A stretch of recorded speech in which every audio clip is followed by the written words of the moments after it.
ख़ुशी वठण सां न वधंदी आहे, ख़ुशी ॾियण सां वधंदी आहे।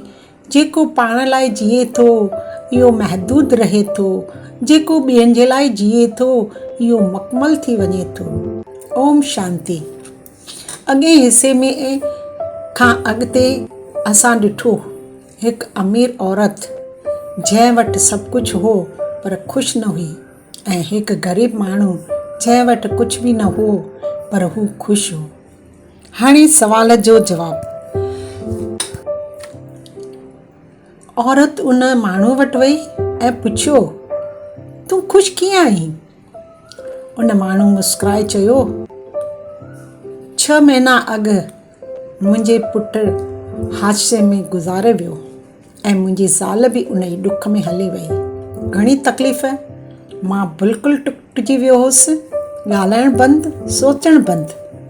मूं बि ख़ुदकशीअ जो सोचियो, पर हिकु मोर आयो। हिकु ॾींहुं हिकु नंढड़ो पपी मुंहिंजे पुठियां लॻो।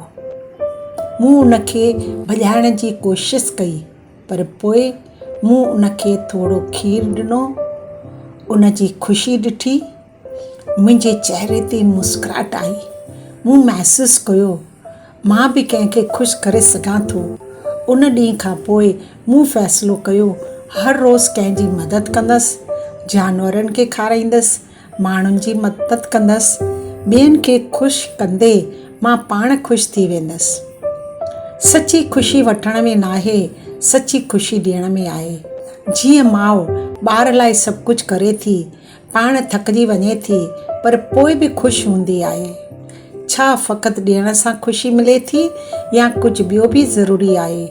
अॻे ईंदड़ हिसे में असां सिखंदासीं कीअं हमेशह ख़ुशि रहिजे, हर हाल में ख़ुशि कीअं रहिजे। ओम शांति शांति शांति।